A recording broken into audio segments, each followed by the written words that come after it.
Hi, and welcome to my workshop.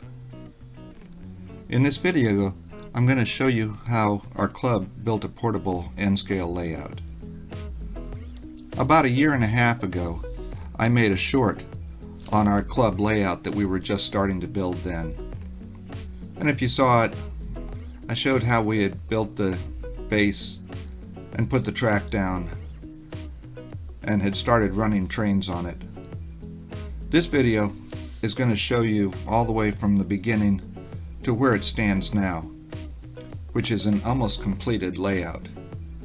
And our club uses this to bring attention to our scholarship program at shows.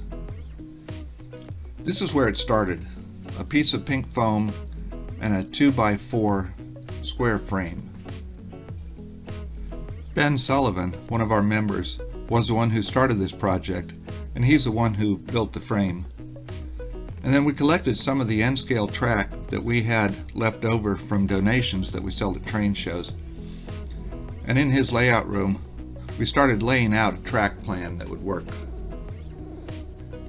And once everything was in place, he traced around it and started gluing down a cork roadbed that we could put the track on. And this shows the roadbed glued in place. And while he was doing that, I started working on the first of a number of Mud Creek N-scale models. We had had a couple of these donated to us, and we bought a couple others. That shows the barn, and this is the freight house. And I like these Mud Creek models. At this point, we went ahead and glued down the track, and this gave us a layout that was operational, and it was done in time to take it to the first show. And this was held at a science fair in our local community college in Montgomery County.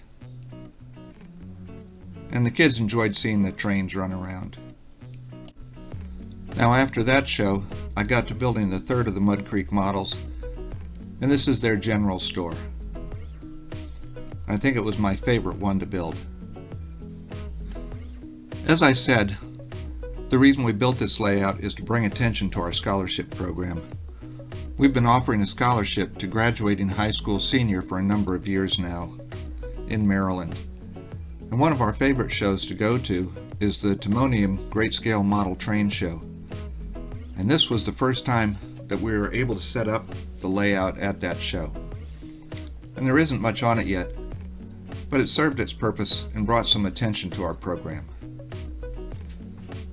Now the next thing I built for it was a passenger station. We had decided we needed one, and I found this plastic one for not very much and put it together. And then one of our members, Jim Anderson, took it upon himself to build a case for the layout. He put a frame around the bottom part and then built a lid that would go over the top to help protect it and make it easy to carry. After that, we had a few of our members get together where we worked on the layout and laid out roads and put in some hillsides and some rock castings. This included Jim Navaco and Joe Nye. And this is how the layout looked for the next 3 or 4 shows that we took it to until it got another big facelift. This was finished just in time for the second Timonium show that we brought the layout to. And we owe an incredible debt to the managers of the Great Scale Model Train Show. They're so kind in offering us a free table for our scholarship program, and we really appreciate it. And while at the show, I came across another cheap package that had 2 AMB laser kit houses in it. So I picked that up and went ahead and built those houses. By the time I was done with those, it was time for our third Timonium show.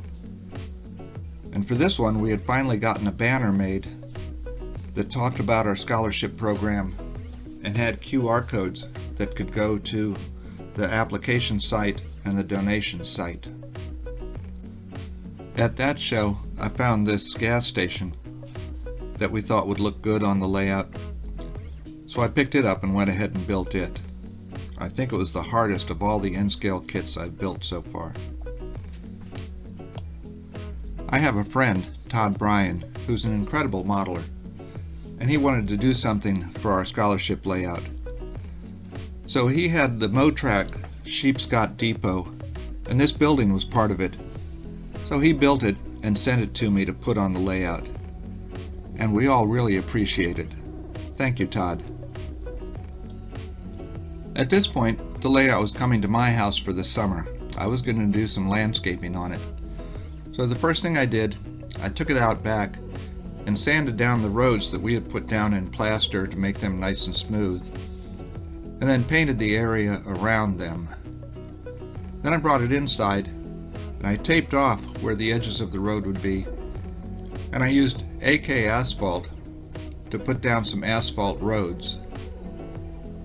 And then afterwards I pulled up the tape and we had some roadways, and then some of the other roads were going to be dirt or gravel. For example, for this dirt road, I first spread some scenic cement where the road was, and then sprinkled some of my backyard dirt over it. Then I started to paint some of the areas a few different shades before putting down the landscaping on them. Now, one of the problems we had at the shows, we had changed from a Digitrax to an NCE system, and we had the control panel that the throttle would plug into, but it would just sit loose on the table wired into the layout, and it was unprotected. So after stealing a step off of one of my children's very old step stools, I cut it into thirds with 45-degree angles, and then went ahead and cut the uprights down to the right size and glued the thing together. Once the glue was dry, I painted it black and drilled holes for the screws. Now we had a little case to hold the control panel plug-ins, and this would protect it whenever it was on the table at the shows. And it actually worked out better than I expected. One of the other things that I did was put some latches onto the case that had been built for it. We had them on the sides, but they kept getting damaged, so now they're on the ends. Now I started to lay out the town to get an idea of what areas I'd be adding foliage to. The station, I wanted to extend the platform, so I found some pieces of plastic I had that looked like pavement, painted them gray, and glued them down in place.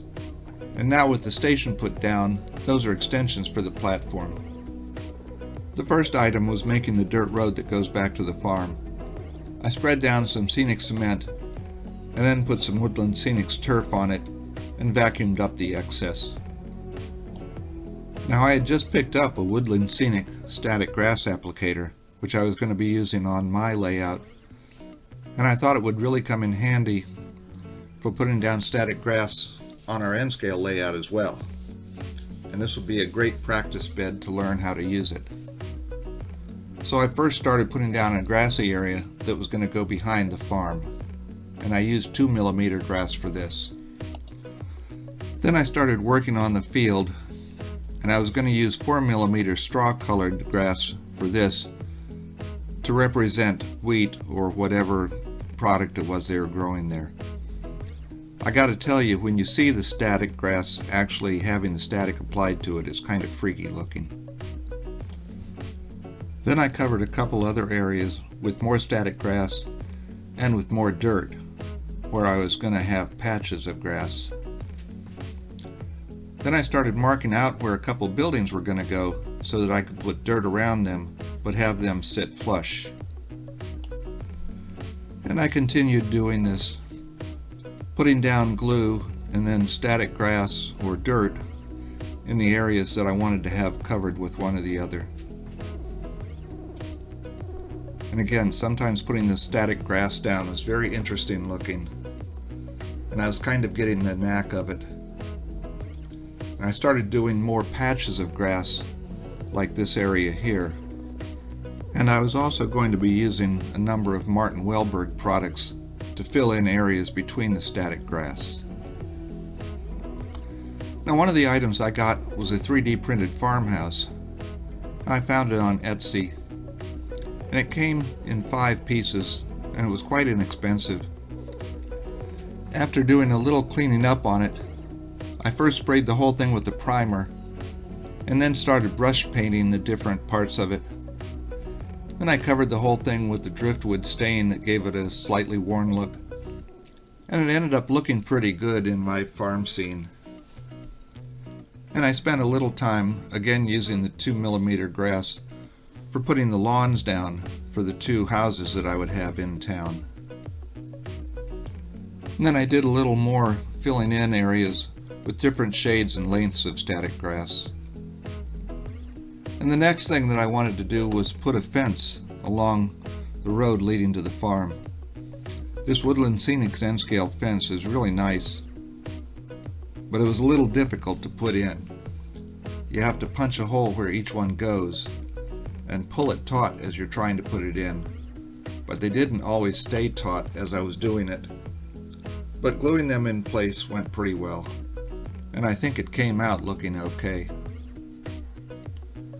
But one thing that I didn't want to do was put it all the way around the field, so I used some Martin Welberg products to create a fence line around the outside of the field, with just the fence between the fields and the road.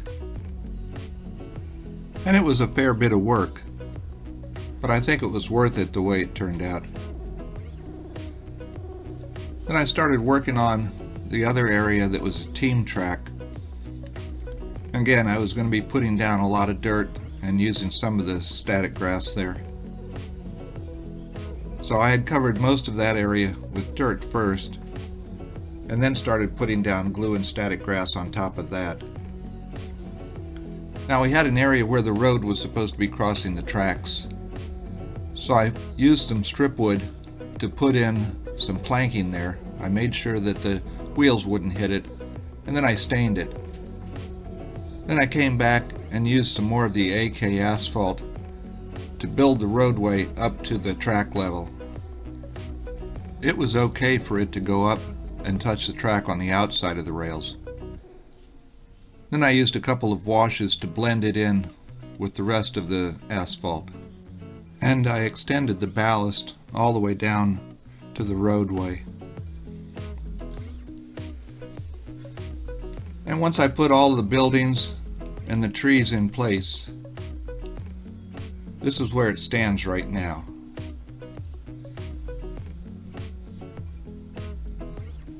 It ends up looking like a somewhat finished layout, although we still have some sections to do, especially these little mountain areas. I have to ballast all the rest of the track on the layout, and there are lots of details that can be put in place. And I also have another kit donated by Motrack Models that I'll be building for the layout soon. But like most layouts, I expect it'll never truly be finished. And we may be changing things over time. You never know. But once it had reached this point, it was time for the October Timonium Great Scale Model Train Show. So we were looking forward to taking it up and showing off its new face. And once again, the people that run the Great Scale Model Train Show were so very kind in donating a table for our scholarship cause and allowing us to set up the layout in the center hall, where we have flyers that let potential applicants know about how to apply for a scholarship, and also anyone else on how they can donate to the scholarship program. And it was a very successful weekend for us. And I hope you found something useful or interesting in this video, and I want to thank you for watching.